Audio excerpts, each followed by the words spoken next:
August 1944. A French farmer is standing at the edge of his field.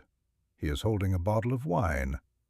He is watching two American soldiers walk toward a Sherman tank, a 40-ton Sherman tank. The farmer has seen many tanks since the liberation. He knows how big they are, how heavy, how the ground shakes when they move. These two Americans walk up to the tank. They grab the sides, and they lift it. They lift a 40-ton tank off the ground, and they start walking away with it. The farmer drops his wine. He rubs his eyes. He looks again.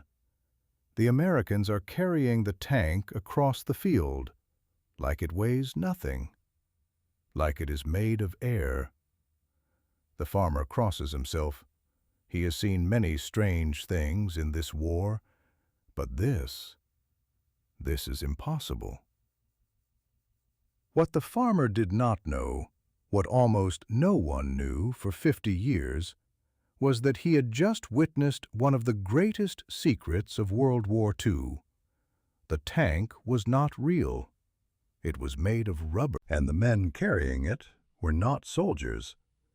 They were artists, painters, sculptors, set designers, sound engineers, 1,100 of them. They called themselves the Ghost Army, and they were about to fool Adolf Hitler with paint, rubber, and the biggest con job in military history. January 1944, Camp Forest, Tennessee. A group of young men are being assembled for a new unit. They have no idea what they are about to do. The recruitment process has been unusual. The Army has not asked for combat experience. They have not asked for marksmanship scores. They have asked for artists. Private Bill Blass is one of them, 22 years old, from Indiana, who wants to be a fashion designer. He has been drafted like millions of others, but instead of being sent to an infantry division, he has been pulled aside. "You went to art school?"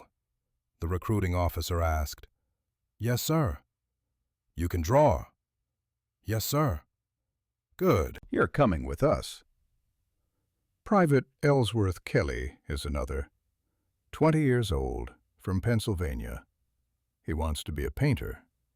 He has been studying in Paris, learning from the masters, dreaming of galleries and exhibitions. Now he is in an army barracks in Tennessee, wondering what the hell is going on. The men gather in a briefing room. An officer stands at the front. He looks at them for a long moment. "Gentlemen," he says, "what I am about to tell you is classified. You will not speak of this to anyone. Not your wives, not your girlfriends, not your parents, not your priest." He pauses. "If you reveal what you learn here, you will be court-martialed. You may be shot. Is that understood?" The room is silent. "Good." He pulls down a map. "You are now members of the 23rd Headquarters Special Troops. Your mission is deception. You are going to make the Germans believe that American armies exist where they do not. You are going to create phantom divisions out of thin air." He looks at them. "You are going to win this war with lies." The Ghost Army had one mission: make the Germans see what was not there. To do this, they developed 4 types of deception, 4 pillars of lies, each one more audacious than the last.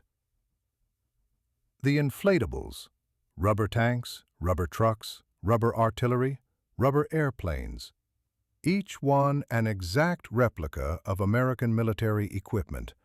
A Sherman tank, 40 tons of steel and iron in reality. In the Ghost Army, 93 pounds of rubber that could be carried by 4 men. The inflatables were manufactured by a toy company, the same company that made rubber beach balls and pool floats. Now they were making weapons of war. Sort of. The tanks arrived deflated, folded, packed in crates. At night, under cover of darkness, the Ghost Army would unpack them. They would connect air compressors, and in 30 minutes, a Sherman tank would inflate like a balloon at a birthday party. But the deception did not stop there. German reconnaissance planes flew overhead constantly. They were looking for signs of American forces, tank tracks in the mud, tire marks, footprints. The Ghost Army provided all of these. After inflating the tanks, they would use real bulldozers to create fake tank tracks, long parallel lines in the mud leading right up to the rubber Shermans. From the air, it looked perfect, an entire armored division, ready for battle. In reality, it was a field of balloons. The artists added the finishing touches. Ellsworth Kelly and others would paint fake mud on the rubber, fake rust, fake scratches, fake oil stains. They would drape camouflage netting over the tanks, leaving just enough visible to be spotted by reconnaissance planes. If it looked too hidden, the Germans might not see it. If it looked too obvious, the Germans might get suspicious. The deception had to be perfect. Sound. The Ghost Army did not just create fake armies you could see, they created fake armies you could hear. The engineers at Bell Labs had developed something special, massive speakers, 500 pounds each, mounted on half-tracks. They could project sound up to 15 miles away. The Ghost Army recorded everything: tank engines, truck convoys, soldiers marching, sergeants shouting orders, bridges being constructed, artillery being loaded, hours and hours of recordings, all stored on wire recorders, the precursor to tape. At night, when sound travels farthest, they would drive the half-tracks to the front lines. They would point the speakers toward German positions, and they would play the recordings. To a German listening post 10 miles away, it sounded like an entire armored division was moving into position. Tanks rumbling, engines roaring, men shouting. The Germans would report the movement to headquarters. Headquarters would adjust their defenses. And the real American army, miles away, would attack somewhere completely different. The sonic deception was terrifying in its effectiveness. German prisoners later described hearing massive American forces that did not exist. They had reinforced positions against phantom tanks. They had called in artillery on empty fields. They had fought ghosts. Every military unit has a signature on the radio, a pattern of communication, a frequency, a schedule, and most importantly, a fist. The fist is the unique way a radio operator taps out Morse code, like a fingerprint. Every operator is slightly different. German signals intelligence could identify American units by their fist. They knew which operators worked for which divisions. The Ghost Army had specialists, men who could mimic the fist of real operators, men who could create entire fake radio networks. They called it spoofing. The Ghost Army would set up radio stations and pretend to be a real division. They would send fake requests for fuel, fake requests for ammunition, fake orders for maps of areas they were planning to attack. The Germans intercepted these messages. They believed them. They tracked divisions that did not exist. They prepared defenses against attacks that would never come. The final pillar was the most human: acting. The Ghost Army did not just create fake equipment, they created fake soldiers.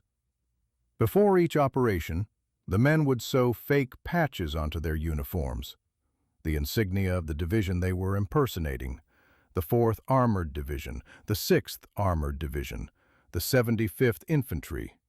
Whatever unit they needed to be, they became. Then they would go into town.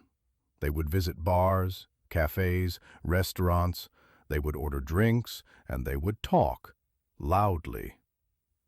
"Did you hear? The 4th Armored is moving east tomorrow." "Yeah, I heard we're crossing river at dawn." "Keep your voice down. There might be spies." There were always spies. German agents, French collaborators, opportunists selling information. The Ghost Army knew they were listening. That was the point. The soldiers would flash their fake patches. They would leave fake maps on tables accidentally. They would have loud arguments about secret plans. And the spies would report everything to German intelligence. It was theater, a performance, and the Ghost Army were very good actors. The Ghost Army was not a normal military unit. It could not be. Normal military units are built for destruction. The Ghost Army was built for creation. Bill Blass spent his days painting rubber tanks. He spent his nights sketching in foxholes. After the war, he would become one of the most famous fashion designers in America.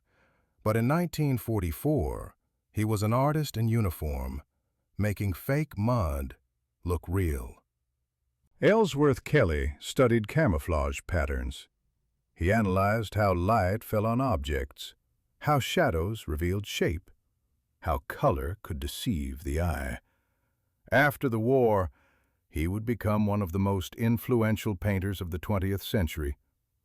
But in 1944, he was lying to German reconnaissance planes with brush strokes. The unit included set designers from Hollywood, sound engineers from radio stations, architects, illustrators, photographers, men who had never fired a weapon in anger, men whose talents had seemed useless in war, until now. They called their work the traveling road show. They would arrive at a location, set up their fake army, perform their deception, and then pack everything up and move to the next assignment. 22 operations in total, from Normandy to the Rhine. But there was a dark side to the mission. The Ghost Army had almost no real weapons. A few machine guns on the half-tracks, some rifles, that was it. If the Germans ever realized the deception, if they ever attacked the fake positions with real force, 1,100 artists would face panzer divisions with rubber tanks. They would be slaughtered in minutes. Every operation was a gamble. Every night spent inflating balloons was a night spent hoping the Germans did not call the bluff. The artists were not just creating illusions. They were betting their lives on them. August 1944. The port city of Brest, France. The Germans are holding the city with 40,000 troops. The Americans need the port. It is critical for supply lines. But a direct assault would cost thousands of lives. The Ghost Army receives orders. Make the Germans believe a massive American force is approaching from the east. Pin down their reserves. Prevent reinforcement. Buy time. The unit moves into position. They inflate their tanks, hundreds of them. They set up their speakers, begin broadcasting. They create fake radio traffic. An entire armored division calling for fuel and ammunition. The Germans detect the force. They panic. They shift troops to meet the phantom threat. They call for reinforcements that never arrive because they are busy fighting ghosts. The deception holds for days, days that the real American forces used to tighten the siege, days that save hundreds of lives. When Brest finally falls, the Germans still do not know they were fooled. They believe they faced overwhelming American numbers. The truth? 1,100 artists with rubber toys. War is hell. But the Ghost Army found moments of absurdity in the horror. One night, a strong wind swept through a bivouac area. The inflatable tanks were not properly secured. Private Harold Dahl watched in horror as a 40-ton Sherman started rolling away, bouncing across the field, propelled by the wind. He chased it, a grown man in uniform chasing a runaway balloon tank across a French field in the middle of the night. He caught it eventually, wrestled it to the ground, tied it down, and hoped no one had seen.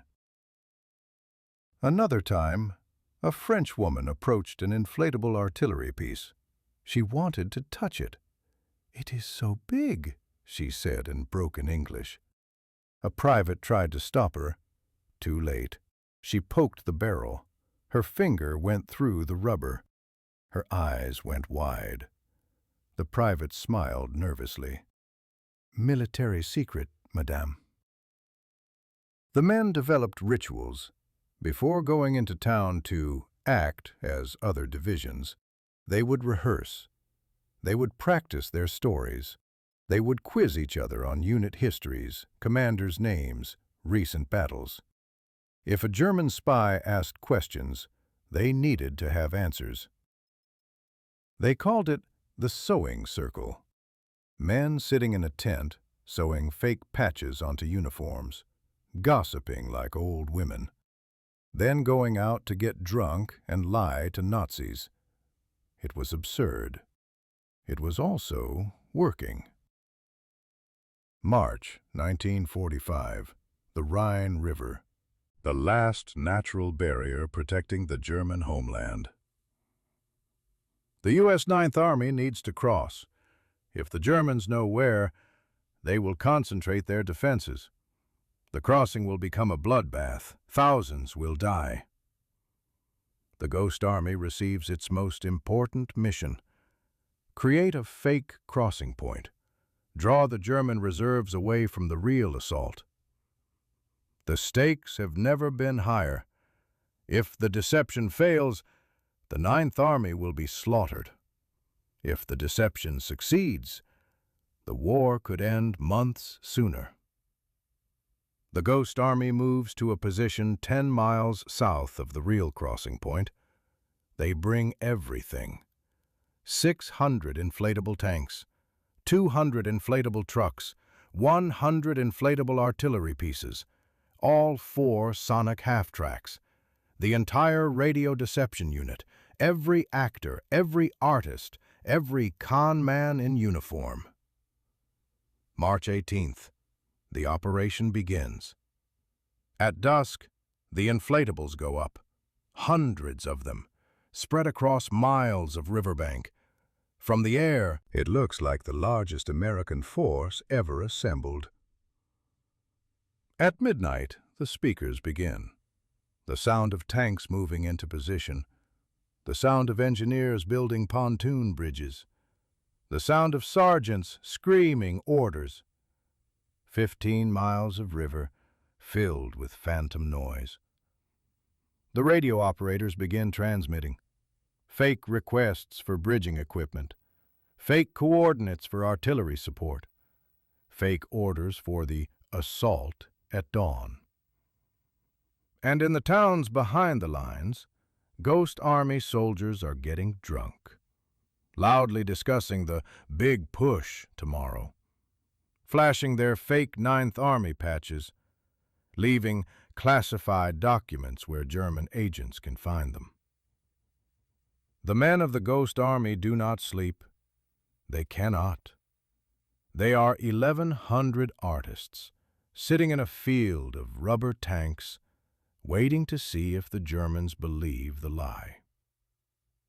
If German reconnaissance planes fly over at dawn, they will see the fake army. They will report it.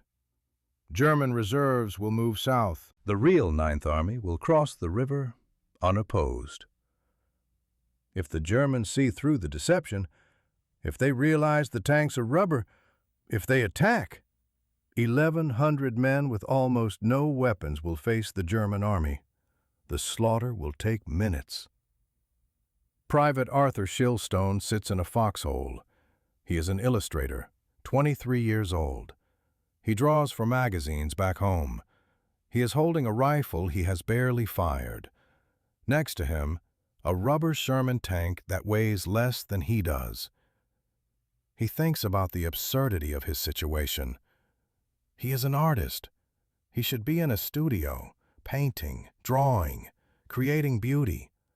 Instead, he is in a field in Germany, hoping that his lies are good enough to stop a panzer division. The night passes slowly. Every sound is a threat. Every shadow is a German patrol. The men grip their rifles. They watch the darkness. They wait. March 24th, 0200 hours. The real Ninth Army begins crossing the Rhine, 10 miles north of the Ghost Army's position. The Germans have taken the bait. Intelligence reports show German reserves moving south, toward the fake crossing point, toward the rubber tanks, away from the real assault. The Ninth Army crosses the river, 300,000 men, thousands of vehicles, the largest river assault in history. German resistance is minimal. A few scattered shots, a handful of artillery rounds. Nothing like the bloodbath that was expected. General William Simpson, commander of the Ninth Army, is stunned. There wasn't even a pistol shot, he later reports. We walked across. The Ghost Army has done it. Their rubber tanks, their fake sounds, their radio lies, their drunken performances, all of it has worked. Estimates vary, but military historians believe Operation Viersen saved between 15,000 and 30,000 American lives. 30,000 men who came home to their families. Because 1,100 artists built a fake army out of rubber and sound. The war ends 2 months later. The Ghost Army is disbanded. The men return home. They cannot tell anyone what they did, not their wives, not their children, not their friends. The 23rd Headquarters Special Troops remains classified, top secret. For 50 years, the Ghost Army does not exist. Bill Blass returns to New York. He becomes a fashion designer, a legend in his industry. When people ask about his war service, he changes the subject. He cannot explain why an artist was given a Bronze Star. He cannot explain what he did with rubber tanks and paint. So he says nothing. Ellsworth Kelly returns to painting. He becomes one of the most celebrated artists of the 20th century. His work hangs in museums around the world. But his greatest artwork, the camouflage patterns that fooled German reconnaissance, remains classified. He cannot show it. He cannot talk about it. So he paints other things. The men grow old. They raise families. They build careers. And they keep the secret. 1996, 52 years after D-Day. The United States government finally declassifies the records of the 23rd Headquarters Special Troops. The Ghost Army can finally tell their story. By now, many of them are gone. Heart attacks, cancer, old age. They died without ever being able to explain what they did. But some survive. Old men now, 80s and 90s. They gather for reunions. They tell their stories. Finally, after half a century of silence, they can speak. The documentaries begin. The books are written. The world learns about the artists who went to war. In 2013, the surviving members of the Ghost Army are awarded the Congressional Gold Medal, the highest civilian honor in the United States. Only a handful are still alive to receive it. Old men in wheelchairs, hands shaking, eyes wet with tears. They had waited 50 years for recognition. 50 years of silence. 50 years of keeping the secret. Now, finally, the world knows. The Ghost Army saved lives. 15,000, maybe 30,000, maybe more. Men who crossed the Rhine without facing machine guns. Men who came home because 1,100 artists knew how to lie. But the legacy goes deeper. The Ghost Army proved something. They proved that war is not just about weapons, it is about perception. It is about making your enemies see what you want them to see. It is about art. The techniques developed by the Ghost Army are still used today. Inflatable decoys, sonic deception, radio spoofing, psychological operations. Every modern military has units dedicated to deception. The Ghost Army invented the playbook. And the artists? They went on to shape American culture, fashion, painting, design, architecture. The men who fooled Hitler became the men who defined mid-century American art. Bill Blass dressed first ladies. Ellsworth Kelly's paintings sold for millions. Arthur Singer illustrated the birds of America. Art Kane photographed the greatest jazz musicians in history. They had learned something in the war. They had learned that art has power. The power to deceive. The power to inspire. The power to change the course of history. They carried that knowledge into their peacetime careers, and they created masterpieces. In 1944, the United States Army did something unprecedented. They took 1,100 artists, designers, actors, and sound engineers. They gave them rubber tanks and giant speakers, and they told them to fool Adolf Hitler. It should not have worked. It was absurd, ridiculous. The plot of a bad movie. Rubber tanks, fake sounds, drunken actors lying to spies. But it worked. It worked because the artists understood something that generals often forget. War is not just about firepower. It is about perception. Make your enemies see what you want them to see, and you have already won. The Ghost Army never fired a shot in anger. They never charged a machine gun nest. They never stormed a beach. But they saved more lives than many combat units. With paint, with rubber, with sound, with lies. They were artists, and art won the war. If this story moved you, hit that subscribe button, because history is full of impossible stories like this. Stories of creativity defeating brutality. Stories of brains defeating brawn. Stories of artists changing the world. Next time on Iron Witness, the pilot who shot down a jet with a propeller plane from World War I.